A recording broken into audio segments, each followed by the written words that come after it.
Okay, we're online. Hello. Welcome to Beijing. That was like the least exciting turnaround of all time. Just come out of the hotel. I've been sitting down all day, so I thought I'd quickly grab a walk before we go out for dinner later. First things first, it's absolutely freezing, which is a bit of a novelty because when you live in places like Hong Kong or like even Dubai before that, you sort of forget that places have seasons. So I haven't been cold or in a place below, I'd say, like 15 degrees since Christmas last year when I was back in the UK. So I had to buy a jacket just for this. So I'm just out exploring. It's a very like Instagram filtery, like Resident Evil sort of misty vibe because of the pollution. So when we were coming into land, it was like on the screen like 1 minute to landing. I was like, well, still in the clouds, but it was like because of the pollution, it's so thick that you couldn't see anything. And it's got that like out of the hotel windows. It's just a bit like you can't see very far. It looks a bit misty, but I don't know if that's the weather or the pollution. But I think Beijing's known for that a little bit. But anyway, I thought I'd just take you on a quick walk with me. We'll go down. There's some like river nearby. And we'll check it out, we'll see what's going on. It's pretty I'm not exactly taking you to like the most exciting part, have I? It's like me doing a London tour and just walking around, I don't know, some random street in Uxbridge or something. But this is like the business area, the business district, and like all the embassies are around here as well. So I think the hotel I'm staying at is quite popular because it's near the American embassy. There's quite a few Americans in there, but definitely. So I've been to this year Shanghai, Guangzhou, Shenzhen. This is like the final. All the tier 1 cities will now be ticked off, and it feels a lot more serious. And I think you get that. Like Shanghai was like I've been here for like 3 hours actually, so I might take that back. But Shanghai was a lot more like arts, culture-y. But here it just feels like a lot more serious, like because it's obviously government, and I don't know. You just get that sense. Maybe I don't know. Come back to me on that. Maybe I'm wrong. I hope this is the right way as well. I've got no idea.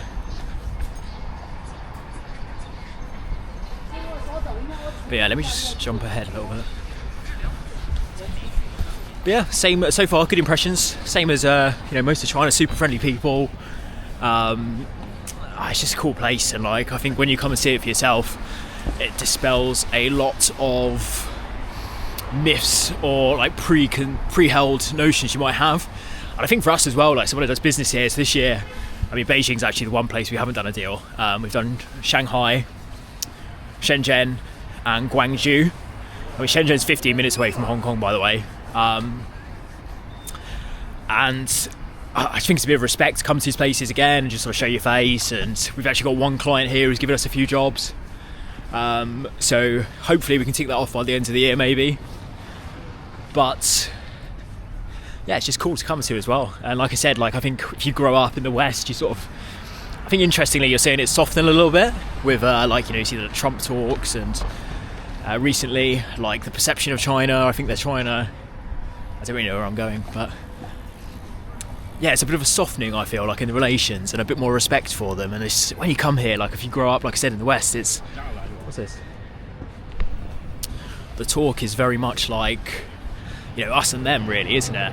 But when you come here, just firstly, I think actually one thing living abroad teaches you: people are not the government, right? So, just because someone's government might sound big and scary, I'm jaywalking, I'm about to get hit by a motorbike, doesn't mean the people are. The people here, every time I come, be super friendly, so nice. This is quite cool, look. I'll check out down here. And I can't remember what I was going to say, so I'll move on. Sorry, I was focused on not getting hit by a car, but it's November now, so I mean these videos go on a bit of a delayed cycle, but I think we had a great October. We finished October well, and it was weird because October, like the Friday, was like the 31st, so it was like, oh great, had a good October, like sort of just happened towards the end.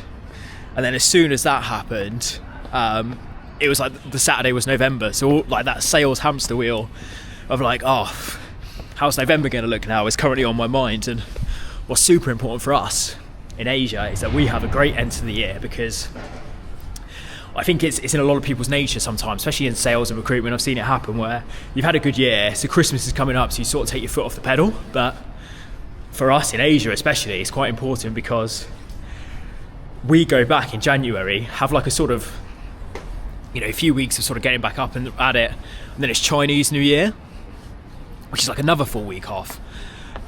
So I'm just quite conscious about that, and we need to have a good run going into that. Any placements you make now, if they've got a notice period, they're starting in the new year. This is quite cool. It's like a little boatway, opening and closing.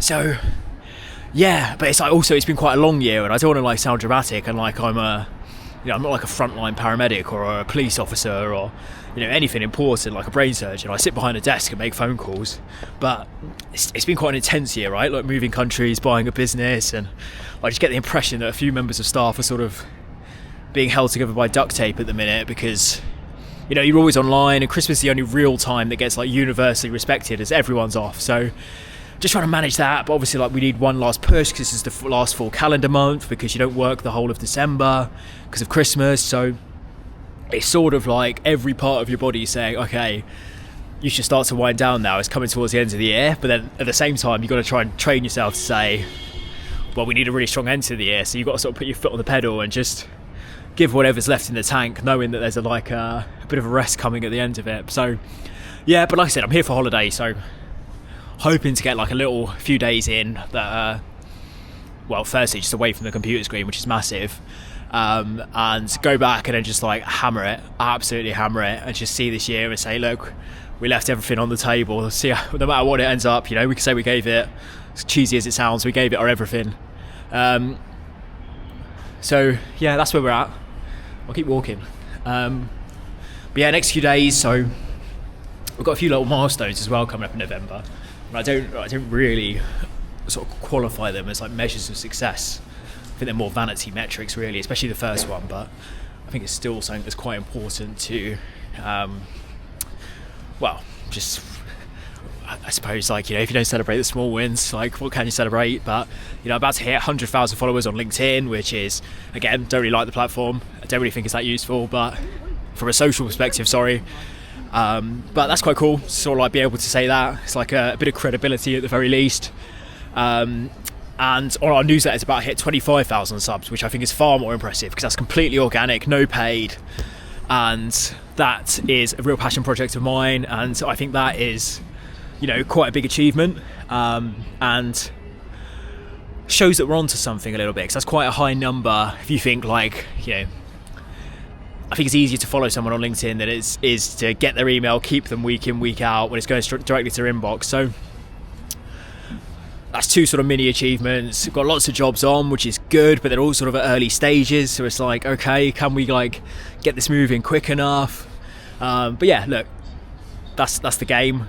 We sort of came in October, and I think my last video I said we got it over the line last minute. So I've got a few people away as well. Someone's got to go back to the UK. So just managing all of that and staying alive, keeping going. But listen, I'm going to go enjoy myself. I'm out for a nice bit of Peking duck later, which I'm quite looking forward to. I'm actually really enjoying the cold. It's a weird sensation to have, and I'll try and get a few more videos of me bopping around Beijing. And I've got one client I'm trying to meet, so I figured if I can get it, because I've just found out as well, like the traffic in Beijing is like crazy. So like if it says 10 kilometers, it's actually like an hour and a half in the traffic. But if I can get it, I'll try and bring you along with me.